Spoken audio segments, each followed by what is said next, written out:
قال الله تبارك وتعالى في القرآن المجيد إن الله وملائكته يصلون على النبي يا أيها الذين آمنوا صلوا عليه وسلموا تسليما تمامی باتوں کو پڑھنے والا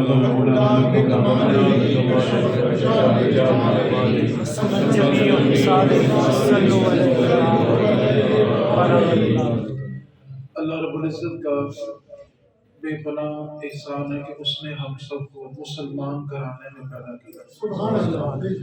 اس کے بعد اس خالق کا ہم پہ سب سے بڑا احسان یہ ہے کہ اس نے ہمیں حضور کا امتی بنایا۔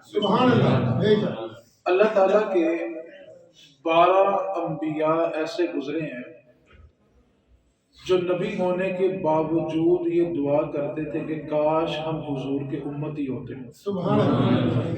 یہ جو شرف اللہ نے ہمیں بن مانگے دیا ہے، انبیاء اس کی دعائیں مانگتے ہیں اور اللہ نے ہمیں یہ بن مانگے دیا۔ بنیادی طور پہ آج کی جو نشست ہے، مجھے 3 موضوع دیے گئے ہیں کہ ان کا آپ نے مکس اپ بیان کرنا ہے، تو میں صرف ایک بات ان کی گوش گزار کر دیتا ہوں۔ پہلا جو عنوان تھا وہ تھا میلاد مصطفیٰ کے حوالے سے۔ میلاد مصطفیٰ کے بارے میں ایک نقطہ ہے، بڑی توجہ کے ساتھ سمجھنے والا ہے۔ اللہ تعالیٰ نے قرآن پاک میں فرمایا ہے کہ محبوب اللہ کی یہ شان نہیں کہ جہاں آپ ہوں وہاں اس کا عذاب ہے، یہ اللہ کی شان ہی نہیں۔ کیونکہ اصول یہ ہوتا ہے کہ ایک جگہ پہ ایک وقت میں یا رحمت ہوتی ہے یا زحمت ہوتی ہے۔ جہاں زحمت ہو وہاں رحمت نہیں ہوتی، جہاں رحمت ہو وہاں زحمت نہیں ہوتی، عذاب نہیں ہوتا۔ یہ ایک اصول ہے، متفق اصول ہے کہ رحمت ہوگی تو عذاب نہیں ہوگا، عذاب ہوگا تو رحمت نہیں ہوگی۔ اور آپ توجہ فرمائیں کہ جس دنیا کے اندر نبی ہی رحمت للعالمین بن کے آیا، تو اللہ تعالیٰ فرما رہا ہے کہ پھر اے محبوب آپ کے ہوتے ہوئے اللہ عذاب دے، یہ اس رب کی شان ہی نہیں ہے۔ ہم اگر قرآن پاک کا تھوڑا سا مطالعہ کریں تو ایک قوم نے اللہ تعالیٰ کی نافرمانی کی تو اللہ تعالیٰ نے ان کے اوپر بندر کی شکلیں جو تھی وہ مسلط کر دی۔ دوسری قوم نے نافرمانی کی تو اللہ نے پوری بستی کو الٹ دیا اور پوری کی پوری بستی کو تباہ کر دیا۔ تیسری قوم نے نافرمانی کی تو ان پہ طوفان نوح آیا، ساری کی ساری قوم کو تباہ کر دیا گیا۔ چوتھی قوم نے نافرمانی کی تو آسمان سے ان پہ پتھر برسائے گئے۔ گزشتہ قوموں کا جب ہم تذکرہ قرآن میں پڑھتے ہیں تو ایک ایک نافرمانی ہے اور پوری کی پوری قومیں تباہ ہو گئی۔ جتنے گناہ گزشتہ ساری امتوں نے کیے ہیں نا، وہ سارے کے سارے گناہ اس امت کے دامن میں موجود ہیں۔ ایسا کوئی گناہ نہیں ہے جو پچھلی امت نے کیا اور ہم نے نہ کیا ہو۔ یہ امت تو اس سے بھی 2 ہاتھ آگے بڑھی اور اس قوم کے اندر قبروں سے مردے نکال کے ان سے بھی زنا کیا گیا۔ جس معاشرے کے اندر زینب جیسی بچیاں محفوظ نہیں گئی۔ ایسا کون سا گناہ ہے جو گزشتہ امت نے کیا اور ہم نے نہیں کیا؟ سب کچھ کرنے کے باوجود ہم پہ پتھر نہیں برسے، ہر جرم ہونے کے باوجود ہماری شکلیں نہیں بدلی، ہر جرم کرنے کے باوجود ہم پہ طوفان نوح نہیں آئے، ہر جرم ہر گناہ کرنے کے باوجود ہماری زمین کو نہیں پلٹا گیا۔ یعنی گزشتہ امتوں نے جتنے گناہ کیے وہ سارے ہمارے دامن میں موجود ہیں، اس کے باوجود رب کا عذاب نہیں آیا۔ وجہ صرف ایک ہے اور وجہ وہ یہ ہے کہ حضور آ گیا۔ سبحان اللہ۔ ہمارے اور اللہ کے عذاب کے درمیان جو پردہ ہے نا، اس پردے کا نام رحمت مصطفیٰ ہے۔ سبحان اللہ۔ ورنہ ہم تھوڑا سا اپنے ارد گرد کا معاشرہ اگر خبریں سنیں دیکھیں تو ایسا کون سا جرم ہے جو ہمارے ہاں نہیں ہوتا؟ ہر جرم ہونے کے باوجود ہمارے پر پتھر نہیں برسے، شکلیں بندر کی نہیں بنی، طوفان نوح نہیں آئے۔ اس کی وجہ کیا تھی کہ حضور آ گیا۔ کیونکہ اللہ نے فرمایا محبوب جہاں پہ آپ ہوں گے وہاں اللہ کا عذاب ہی نہیں آئے گا۔ تو میلاد کی اس سے بڑی اور دلیل کیا ہوگی کہ سب کچھ کرنے کے باوجود ہم سلامت ہیں؟ اس سے بڑی تو میلاد کی دلیل ہی کوئی نہیں ہے۔ آخری بات میلاد کی اور میں اس سے اگلے موضوع کی طرف چلا۔ میلاد کو سمجھنا ہو تو بڑے سادہ لفظوں میں ایک جملے میں سمجھا جا سکتا ہے، بڑا سادہ جملہ ہے۔ جیسے یہ 4 دیواری خاص ہے نا، آدم علیہ السلام سے لے کے عیسیٰ علیہ السلام تک ہر امت کے لیے ایک 4 دیواری ایک عبادت خانہ خاص ہوتا تھا۔ جو اس کے اندر آ کر عبادت کرتا تھا اس کی عبادت قبول تھی، باہر زمین پاک ہی نہیں تھی۔ ہر امت کے لیے ایک عبادت خانہ ہوتا ہے کہ اندر آ کر عبادت کرو گے تو قبول ہے، باہر کرو گے تو زمین پاک ہی نہیں ہے۔ اب نبی پاک صلی اللہ علیہ وسلم نے ارشاد فرمایا کہ اللہ تعالیٰ نے مجھے 5 چیزیں ایسی دی ہیں جو مجھ سے پہلے اور کسی نبی کو نہیں ملی۔ ان 5 چیزوں میں ایک چیز یہ ہے کہ جیسے ہی میرے قدم زمین پہ لگے اللہ نے میری امت کے لیے ساری زمین کو پاک کر دیا۔ سبحان اللہ۔ آج ہمارا جہاں جی چاہتا ہے ہم گاڑی روکتے ہیں، نماز پڑھ لیتے ہیں، جہاں جی چاہتا ہے جگہ بناتے ہیں، مسجد بنا لیتے ہیں۔ حالانکہ آدم علیہ السلام سے لے کے عیسیٰ علیہ السلام تک تو ایک عبادت خانہ تھا، اس کے اندر آؤ تو نماز پڑھ سکتے ہو، باقی زمین پاک ہی نہیں تھی۔ آج میلاد کو سمجھنا ہو تو ایک سادہ جملہ وہ یہ ہے کہ ہمارا جہاں جی چاہے ہم اپنے رب کو سجدہ کر لیتے ہیں۔ تو سوال یہ ہے کہ کس رات کو وہ زمین پاک ہوئی تھی کہ ہم اپنے رب کو سجدہ کر لیں؟ تو بہت کوئی اعتراض کرنے والا بھی جب سوچنے پہ مجبور ہو جائے گا تو آخر میں وہ یہی نتیجہ نکالے گا کہ یہ زمین اس رات پاک ہوئی تھی جب حضور آ گیا۔ حضور کا میلاد ہوا ہے تو یہ زمین پاک ہوئی ہے، ورنہ تو ہم تو سجدہ نہیں کر سکتے تھے۔ ہر امت کے لیے ایک عبادت خانہ تھا، لیکن اس امت پہ جہاں جی چاہتا ہے ہم سجدہ کر لیتے ہیں۔ انسان کبھی شرک سے آزاد نہ ہوتا دہر میں اگر نور نبی آباد نہ ہوتا۔ انسان کبھی شرک سے آزاد نہ ہوتا دہر میں اگر نور نبی آباد نہ ہوتا۔ سجدہ نہ کوئی اللہ کو زمین پہ کرتا، سجدہ نہ اللہ کو کوئی زمین پہ کرتا، یہ مسجد ہی نہ ہوتی اگر میلاد نہ ہوتا۔ ہماری تو مساجد بھی حضور کا صدقہ ہے، ورنہ بتائیں ساری امتیں تو ایک عبادت خانہ استعمال کرتی رہی۔ ہمارا جہاں جی چاہتا ہے مصلی بچھاتے ہیں، نماز پڑھ لیتے ہیں، کیوں بلا حضور آ گئے۔ تو بھائی آپ کو تو اپنے سجدے ثابت کرنے کے لیے بھی میلاد ماننا پڑے گا، ورنہ بتائیں زمین پاک کیسے ہوئی؟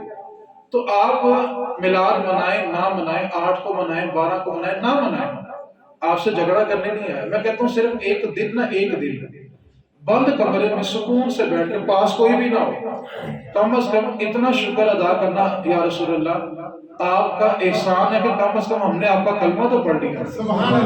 کم از کم ہم کلمہ پڑھنے کا تو شکر ادا کرنا۔ آپ میلاد مانتے ہیں یا نہیں مانتے، یہ ایک جھگڑا الگ ہے، لیکن کلمہ کو تو سارے ہی ہیں، تو کم از کم آپ اپنے نبی کا یہ شکریہ ادا کریں، یا رسول اللہ آپ کا یہ شکر ہے کہ آپ نے ہمیں گائے کے پیشاب سے بچا لیا، آپ نے بتوں کو سجدہ کرنے سے بچا لیا۔ ہم سورج کے آگے ماتھا ٹیک رہے ہوتے تو کم از کم کلمے کا شکر بنتا ہے کہ نہیں بنتا؟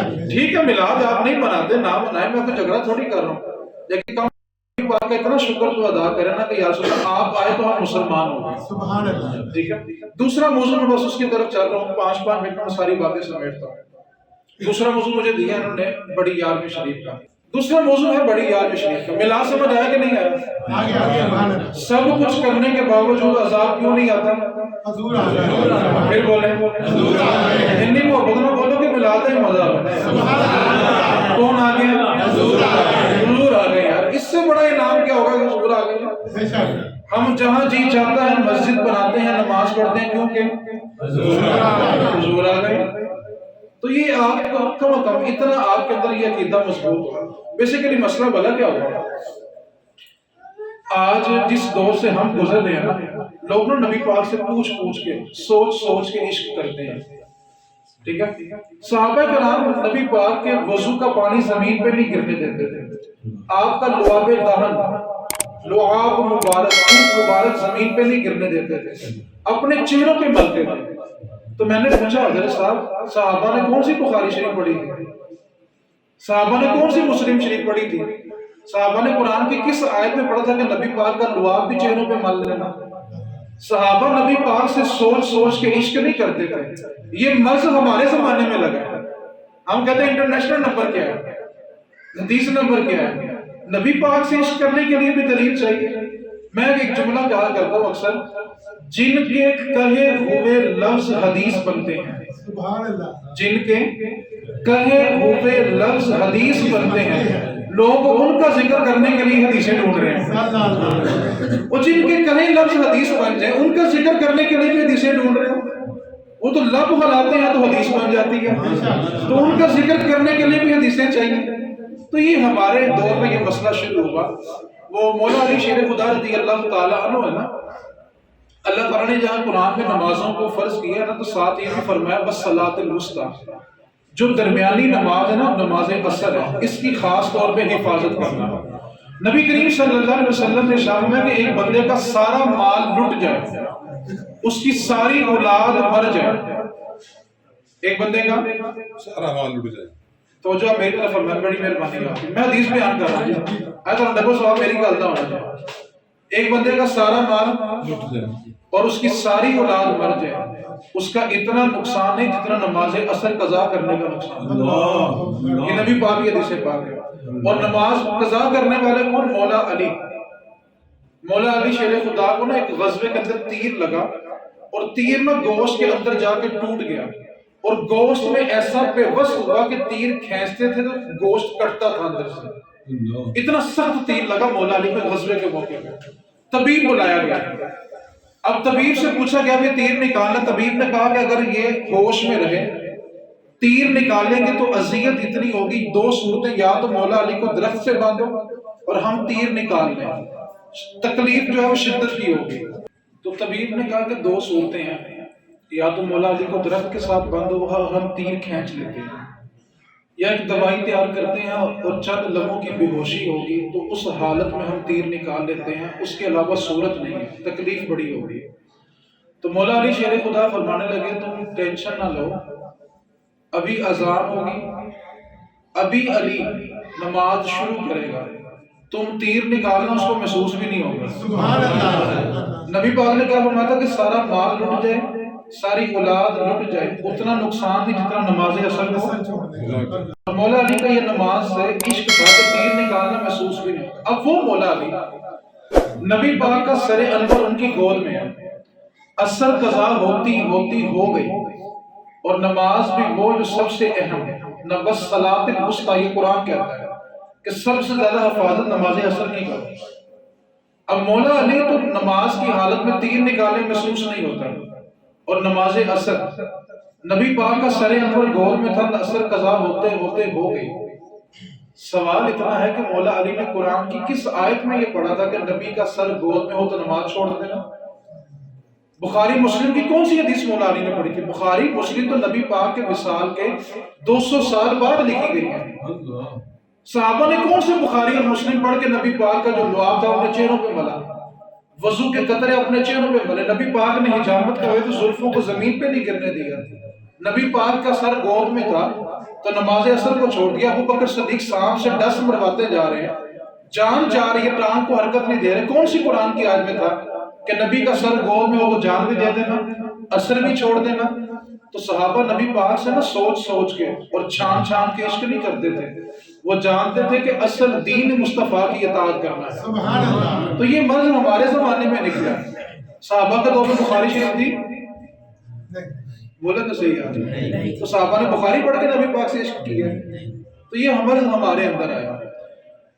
مولا علی شیر خدا رضی اللہ تعالیٰ عنہ کا جب نام لیا جاتا ہے تو آپ ولایت کے سرچشمہ ہیں۔ حضور سیدی غوث اعظم رضی اللہ تعالیٰ عنہ، آپ کا بس ایک ہی قول ہے، میں اسی کو سنا کے اپنے آخری موضوع کی طرف چلتا ہوں۔ حضور سیدی غوث اعظم رضی اللہ تعالیٰ عنہ نے فرمایا درست العلم حتی ان یکون کتبا، میں علم حاصل کرتا رہا کہ یہاں تک کہ کتب بن گیا۔ اب غوث پاک نے یہ نہیں فرمایا کہ میں کرامتیں دکھاتا رہا تو وہ کتب بنا، فرمایا میں علم حاصل کرتا رہا۔ آپ نے علم کو قطبیت کا معیار بنایا، اور جنید بغدادی رحمۃ اللہ علیہ کے جو پیر صاحب ہے نا، سیری سکتی رحمۃ اللہ علیہ، انہوں نے جنید بغدادی سے کہا تھا جنید اللہ تمہیں تب تک ولی نہ بنائے جب تک تمہیں قرآن اور حدیث کی سمجھ نہ آئے۔ میں معذرت چاہتا ہوں، میرا کسی کی ذات کو سمجھانا یا مقصود نہیں ہے، صرف آپ کی توجہ کے لیے ایک جملہ بولنا چاہتا ہوں۔ ہمارے اسلاف تو علم پڑھ کے اس مقام پہ پہنچے، اللہ کو راضی کر کے اس مقام پہ پہنچے، اور جس دور میں جن لوگوں کے سامنے ہم ہاتھ باندھ کے بیٹھے ہوتے ہیں نا، سب کی بات نہیں کر رہا، اس دور میں وہ بزرگ بھی موجود ہیں جن کی قدموں کی خاک ہم سے افضل ہے، لیکن اس دور کے اندر 80% پیر وہ ہیں جو دیکھ کے بھی قرآن نہیں پڑھ سکتے، ہم ان کے سامنے ہاتھ باندھ کے بیٹھے ہوئے ہیں۔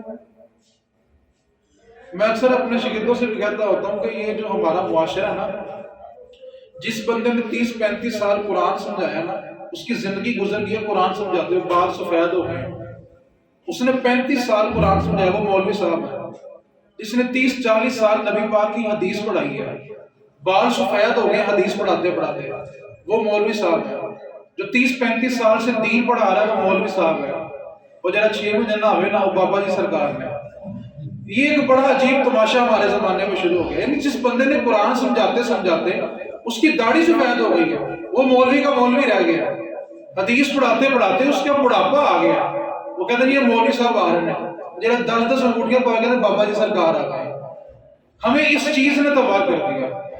غوث پاک نے فرمایا کہ میں علم حاصل کرتا رہا یہاں تک کہ کتب بنا۔ ہم نے غوث پاک کو 10-12 کرامتوں کے علاوہ کوئی نہیں جانتے، جنہیں بابے بھی ہوگا نا 10-12 کو کرامتے ساری زندگی سنی نا یار بھی کھانے کھانے۔ غوث پاک کا علم کے اندر ایک میعاد تھا۔ آپ کے دور کے اندر ایک بندے نے قسم کھائی، اس نے قسم یہ کھائی کہ وہ ایسی عبادت کرے گا جو کائنات میں اس وقت کوئی نہیں کر رہا ہوگا، اور اگر اس نے ایسی عبادت نہ کی تو اس کی بیوی کو 3 طلاقیں۔ اب وہ مسئلہ علماء بغداد کے سامنے آیا کہ بندے نے قسم یہ کھائی ہے کہ وہ ایسی عبادت کرے گا جو کائنات میں اس وقت اور کوئی نہیں کر رہا ہوگا، اور اگر ایسی عبادت نہ کی تو اس کی بیوی کو 3 طلاقیں۔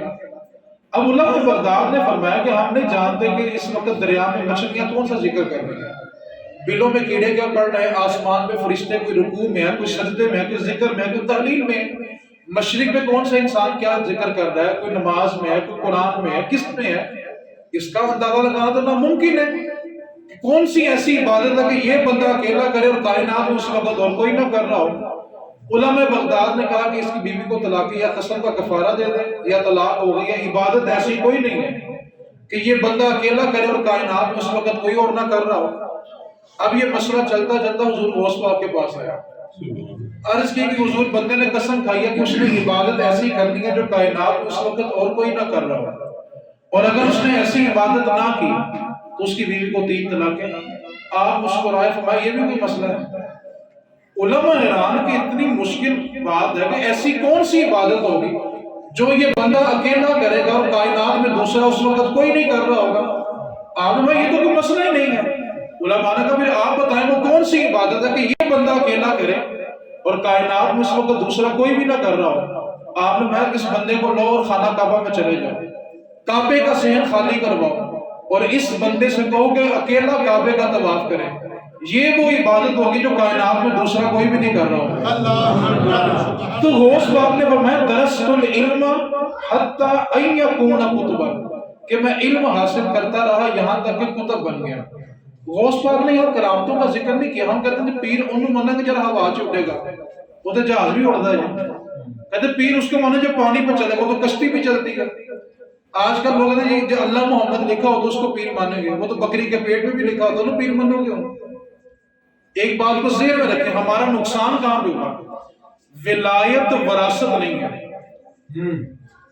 ولایت وراثت نہیں ہے، ہم نے اس کو وراثت بنا لیا۔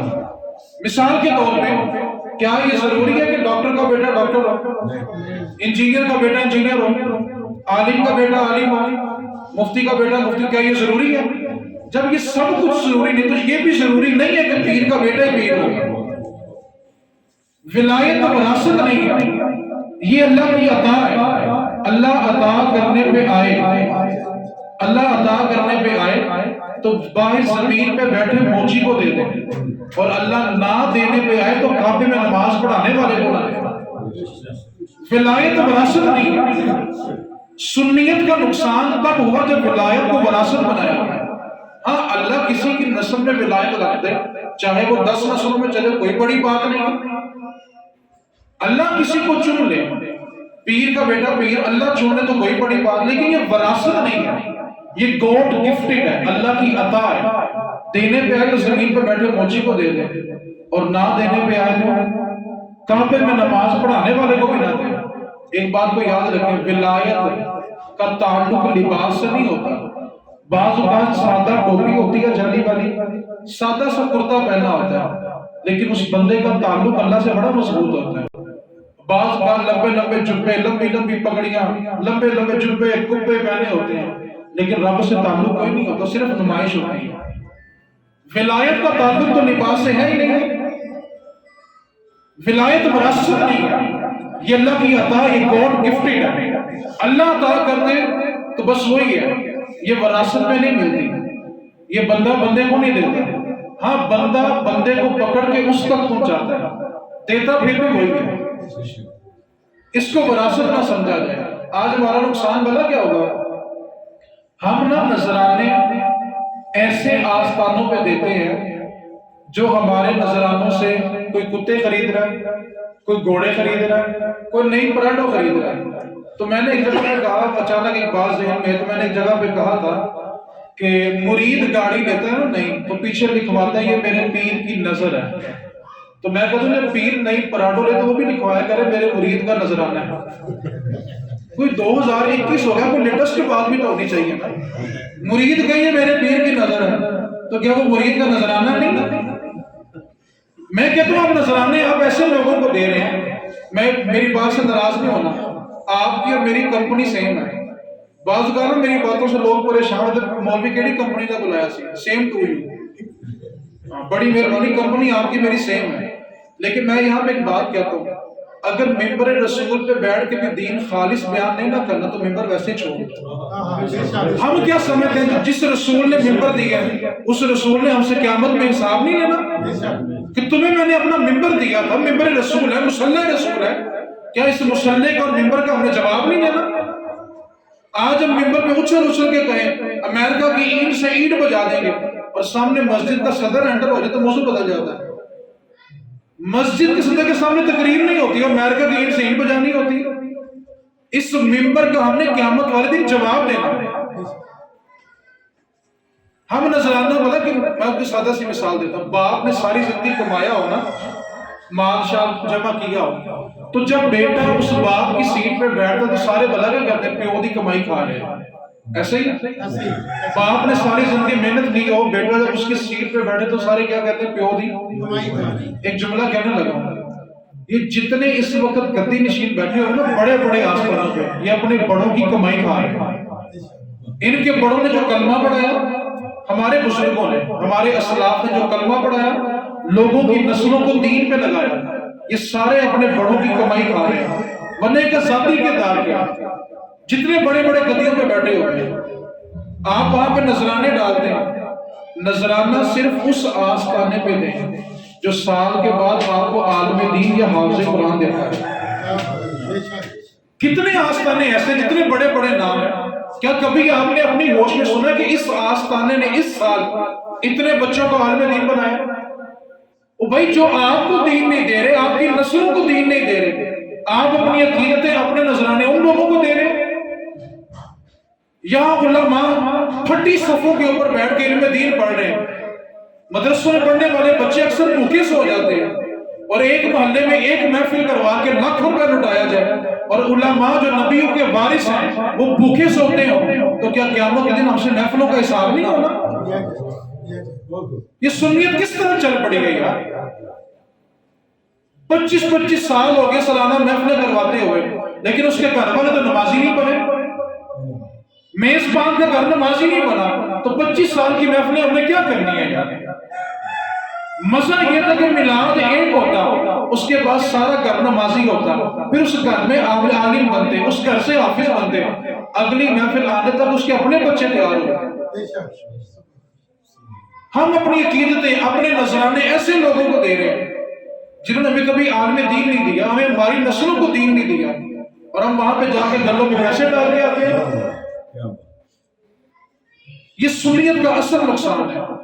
ایک بات کو یاد رکھیں، ساری زندگی کے لیے پلے باندھ لیں، یہ جو باہر بیٹھے ہوتے ہیں لوگ کہتے ہیں بابا جی بڑے پہنچے ہوئے ہیں، ٹھیک ہے یار، جو بندہ اللہ کے گھر تک نہیں پہنچ سکا اس نے اور کہاں تک پہنچنا ہے؟ وہ بھئی ہماری عقل میں کیوں پردہ پڑ گیا؟ جو بندہ اپنا ظاہری جسم نہیں پاک کرتا وہ ہمارا من کیسے پاک کرے گا؟ بیویاں صاحب لگانے کے لیے باپوں کے پاس پہنچی ہوتی، اصل تباہی کس وجہ سنیت کی یہ بنی۔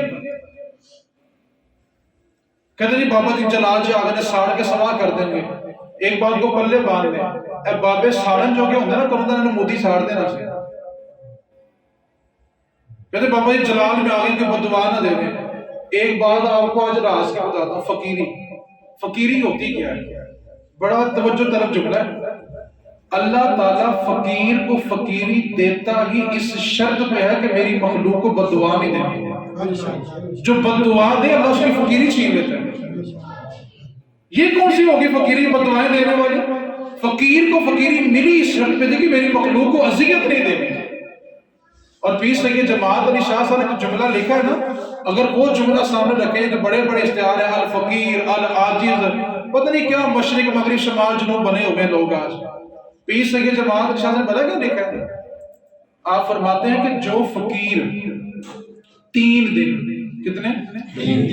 بڑا توجہ طلب جملہ ہے. کتنے دن؟ 3 دن مسلسل تہجد چھوڑ دیں، فرض نماز نہیں، کیا چھوڑ دیں؟ کتنے دن؟ 3 دن. فقیر 3 دن مسلسل تہجد قضا کر دے، اللہ اسے فقیری چھین لے. اور یار یہاں لوگ فرض نہیں پڑھتے، لوگ ان کو فقیر مان کے بیٹھے ہوئے. پیر سید جماعت علی شاہ نے اگلا جملہ بھی لکھا، فرمایا فقیر کیا ہوتا ہے؟ یہ جو بددعائیں دیتا ہے 13 مینج کر دیں گا، 13 مینج کر دیں گا. پیر سید جماعت علی شاہ فرماتے ہیں کہ اگر مخلوق فقیر کے ننگے بدن کے اوپر دہی پھینکے اور پھر اس کے سامنے ہلکے کتے چھوڑ دے اور کتے اس کا جسم نوچ نوچ کے کھا لیں، اگر اس کی زبان سے سی نکلا تو فقیری چھن جاتی ہے. ہم کس چکر میں پڑے ہوئے ہیں یار؟ فقیر کو فقیری ملی کیوں تھی کہ بندوں کو میرے تک پہنچاؤ. پیر کو پیری ملی کیوں تھی کہ بندے پکڑو اور میرے تک پہنچاؤ. ولی کا مطلب کیا ہوتا ہے؟ دوست. جڑا اپنے یار نہ ملاوے کا ولی ہے. جڑا کوئی یار ہوئے بندہ کہ آمد اپنے یار نہ ملاو، جس یار پہ مان ہو بندہ کہ آمد نہ ملا جائے آج اپنا یار ملانا، تو ولی کو کیا کہتے ہیں؟ پنجابی چلی کہتے ہیں. تو جڑا یار اپنے یار نہ ملاوے وہ کہتا ولی ہوا.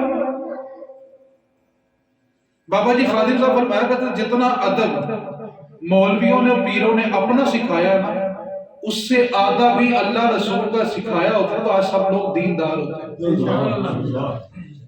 جتنا ادب مولویوں نے پیروں نے اپنا سکھایا اس سے آدھا بھی اللہ رسول کا سکھایا ہوتا، آدھا بھی، تو آج گھر گھر میں دین ہوتا ہے.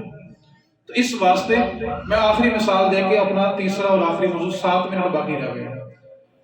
ہم نا یہ جو نہر کے کنارے فٹ پاتھ پہ درباروں کے باہر فٹ پاتھ پہ بیٹھے ہوتے ہیں، لمبے لمبے بال چھوڑے ہوتے ہیں، 10 انگوٹھیاں پہنی ہوتی ہیں، سوٹے میں سوٹا لگ رہا ہوتا ہے. مولا علی شیر خدا رضی اللہ تعالیٰ عنہ کا یہ اپنے آپ کہتے ہیں ہم ان کے ملنگ ہیں. مولا علی شیر خدا نے فرمایا کہ ایک دریا بہتا ہو، اس میں شراب کا ایک قطرہ گر جائے، پھر وہ دریا خشک ہو جائے، پھر اس میں سبزہ ہو گیا، پھر کوئی بکری وہ سبزہ کھائے، پھر وہ بکری دودھ دے اور کوئی دودھ علی کے سامنے لائے، علی اس کو ہاتھ بھی نہیں لگائے. یہ جن کے نام پہ اچر سے اور بنگے پی جا رہی ہے وہ تو شراب کا قطرہ گرے، دریا خشک ہو گیا، سبزہ ہو گیا، بکری نے کھا لیا، بکری نے دودھ دیا، اور جس پیالے میں دودھ آئے علی اس پیالے کو ہاتھ نہیں لگائے. اور ان کے نام پہ یہ نشہ کیا جا رہا ہے. مولا علی پیدا بھی مسجد میں ہوئے، مولا علی شہید بھی مسجد میں ہوئے، اور ان کا ملنگ مسجد کے قریب سے گزرتا بھی نہیں ہے. یہ کون سا ملنگ ہو گیا؟ فٹ پاتھ بیٹھے ہوتے ہیں، ایک نگ نکالتے ہیں انگوٹھی کا، کوئی بندہ چلا جائے نا تو پھنسا مجبور کاروباری، کوئی رشتوں کی طرح سے، کوئی گھر والوں کی طرح سے، تو وہ جا کے کہتا بابا جی بڑا پریشان ہے، کوئی نگ دیو. اچھا بابا کہتا ہے ٹوکری کھولے گا، نکر میں ایک چھوٹی سی ڈبی رکھی ہوگی، اس میں سے ایک نگ نکالے گا، وہ کہے گا پتر نگ پا تیری قسمت چمک جائے گی. اچھا اس نے کتنے نگ دیے اس کو؟ ساتھ میں کیا کہا؟ تیری قسمت چمک جائے گی. خود پوری صندوقڑیا بیٹھا فٹ پاتھ پہ ہوا ہے، ایسی قسمت کیوں نہیں چمکی بھائی؟ اس کو تو بغیر الیکشن کے وزیر اعظم ہونا چاہیے تھا، موجودہ نہیں کسی اور شکل میں. اس کی قسمت تو نہیں چمکی، صندوقڑی پوری کی پوری اس کے پاس ہے. تو جب ہمارے نظریات، اعتقادات، تصورات کمزور ہوتے ہیں نا، پھر ایسے لوگوں کے بازار گرم ہوتے ہیں. ایک عقیدہ اپنا مضبوط کرنے کا، اللہ کے بندے جو مدد کرتے ہیں نا وہ اللہ کی طاقت سے کرتے ہیں. لیکن عقیدہ کیا ہے؟ عقیدہ یہ ہے کہ اللہ کرنے پہ آئے تو ساری کائنات مل کے اس کو روک نہیں سکتی، اور رب نہ کرنے پہ آئے تو ساری کائنات مل کے کچھ کر نہیں سکتی. عقیدہ یہ ہونا چاہیے. تو غوث پاک نے کیا فرمایا؟ میں علم حاصل کرتا رہا. تو کیا بنا؟ کتب بنا، کرامتیں دکھا کے نہیں۔ ولایت کے نا 100 درجے ہوتے ہیں، جب بندہ 9ویں درجے پہ آتا ہے نا، یہ تصوف والے جانتے ہیں، صرف مثال دینا مجھے، 9ویں درجے پہ آ کے بندہ کرامت دکھا سکتا ہے، لیکن اگر وہ کرامتوں کے چکر میں پڑا رہے تو اگلے درجے رک جاتے ہیں، اگلی منزل نہیں ملتی۔ جنید بغدادی کے پاس ایک بندے نے 12 سال آپ کو وضو کرایا، 12 سال میں وہ واپس جانے لگا تو پوچھا بیٹا کدھر جا رہے؟ 12 سال تو نے میری سیوا کیا، خدمت کی، کہاں جا رہے ہو؟ کہا آپ کی میں شور سن کے آیا تھا کہ کوئی کرامت دیکھوں گا تو آپ کی بیعت کروں گا، 12 سال ہو گئے کرامت پوری دیکھی، واپس جا رہا ہوں۔ تو میں بیٹا تو یہ بتا، تو نے 12 سال میں کرامت نہیں دیکھی، لیکن بتا 12 سال میں ایک کام بھی شریعت کے خلاف دیکھا؟ اس نے کہا حضور نہیں۔ تو آپ نے فرمایا تھا الاستقامت فوق الف کرامت، شریعت پہ ایک استقامت 1000 کرامتوں سے افضل ہے۔ تو اس واسطے غوث پاک نے کیا فرمایا؟ میں علم حاصل کرتا رہا یہاں تک کہ یہ نہیں فرمایا کہ میں کرامتیں دکھاتا رہا۔ ٹھیک ہے، آخری 5 منٹ ہے، اور جس موضوع کے لیے اصالہ ثواب کے لیے ہم سب جمع ہوئے ہیں، 2 باتیں اس کے لیے اپنے ذہن میں رکھ لیں، سادہ الفاظ میں کہوں گا۔ ہم اپنی نسلوں کو نا اپنی حیثیت، اپنی طاقت، اپنی اوقات سے بڑھ کے دیتے ہیں۔ جو ماں ہوتی ہے نا، ماں ابھی بچی چلنا شروع کرتی ہے تو اس کا جہیز جوڑنا شروع کر دیتی ہے، اتنی فکر ہوتی ہے۔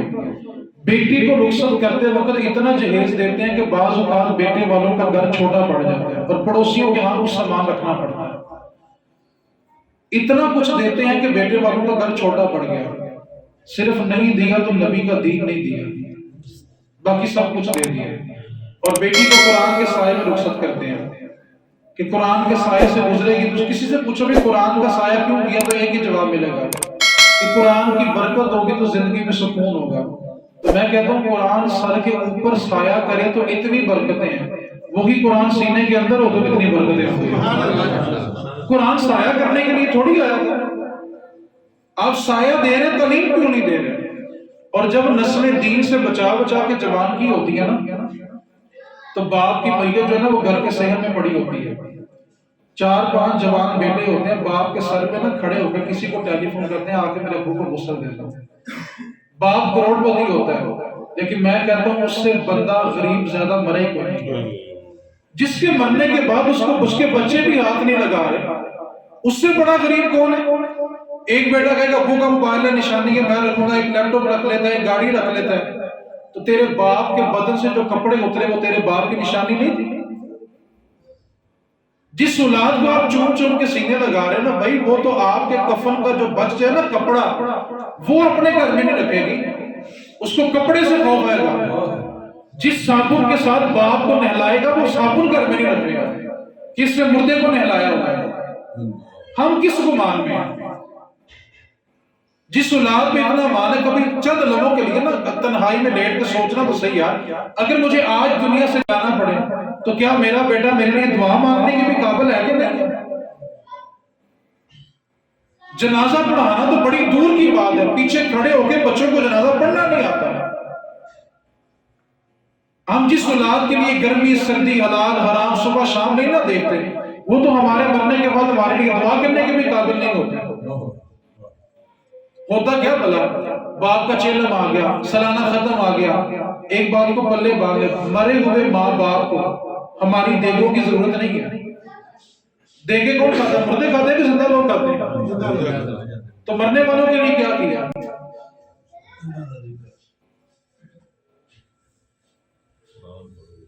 ہم مرے ہوئے ماں باپ کے لیے دیگے پکانے کے لیے تیار ہیں، لیکن ایک بات یاد رکھنا، مرے ہوئے ماں باپ کو سکون ہماری دیگوں سے نہیں۔ جب اس کی اولاد 5 وقت کہے گی نا ربنا اغفر لی ولی والدیّ، اللہ مجھے بھی بخش دے، میرے ماں باپ کو بھی بخش دے، پھر دیکھو ماں باپ کی قبریں ٹھنڈی ہوتی ہے کہ نہیں ہوتی؟ سارا سال اولاد اس کی نماز ایک نہ پڑھے، قرآن کو وہ ہاتھ نہ لگائے، سال بعد اس سے بڑا پروگرام سالے سال کا کر لو، کیا فائدہ ہوگا؟ اب تو مدرسوں میں قرآن بکنا شروع ہو گئے، 2000 روپے امام صاحب کو دو، پڑھے ہوئے قرآن لے آؤ۔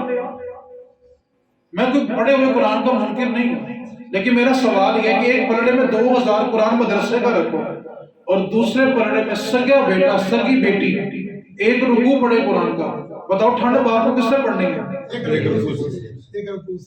وہ اکثر نا جب چیلنج ہوتا ہے نا تو آخر میں دعا کے لیے لمبی لمبی پرچیاں آتی ہیں، آپ نے دیکھی ہوگی نا، یہ انہیں لکھ وریا پڑھا ہے، انہیں لکھ وریا پڑھا ہے، قرآن پاک انہیں پڑھے، انہیں سورہ یاسین نے پڑھی۔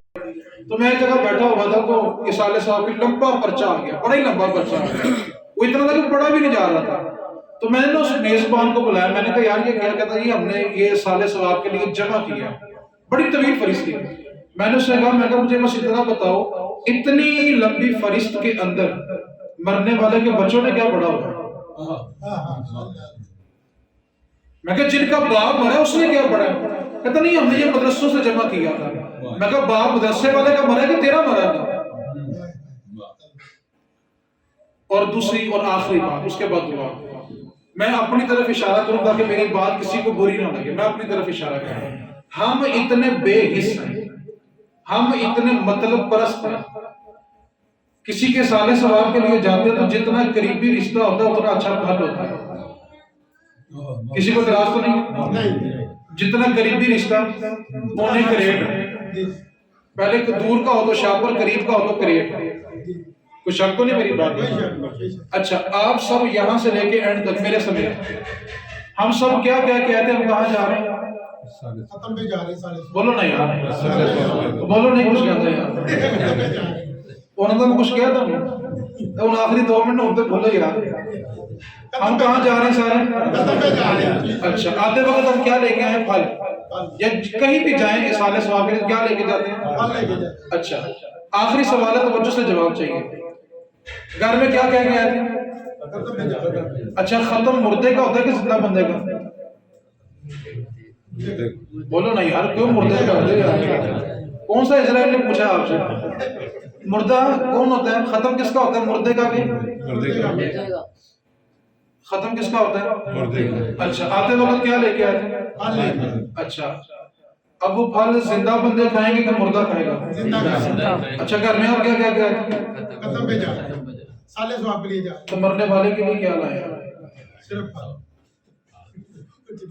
بتائیں نہ کیا لائے مرنے والے کے لیے؟ جو سلوک ہم مرنے والوں سے کر رہے ہیں نا، وہ سلوک ہمارے ساتھ ہونا ہے۔ ہم مرنے والوں کے ساتھ ظلم کر رہے ہیں۔ آئے تو ہم مرنے والے کے لیے تھے، اس کے لیے تو ہم کچھ نہیں لے کے آئے۔ گھر میں کیا کہتے ہیں؟ ختم پہ جا رہے ہیں، سالے ثواب کے لیے جا رہے ہیں، تو کیا سالے ثواب کے لیے لائے؟ بڑی ماں سے جاتا میری بات سے ناراض، میری طرف دیکھنا آپ میری بات سمجھ آئے گی۔ اب تو اس سالے ثواب کا فیشن کیا ہو گیا؟ جس کو اللہ تھوڑی سی دولت دے رہے تھے نا، دولت ہونا کوئی عیب نہیں، یہ اللہ کی عطا ہے۔ وہ دعا بھلا کیسے مانگ رہا ہوتا ہے؟ میری طرف توجہ کرنی ہے، اللہ سے مانگ رہا ہے۔ کس سے مانگ رہا ہے؟ اللہ سے۔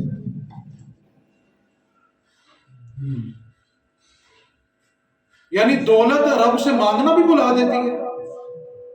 کم از کم رب کی بارگاہ میں ہاتھ اٹھانا تو سیکھو نا یار۔ ہم یہاں جیسے دعائیں مانگ رہے ہوتے ہیں اور دعا کرتے ہیں کہ دعا ہو جائے۔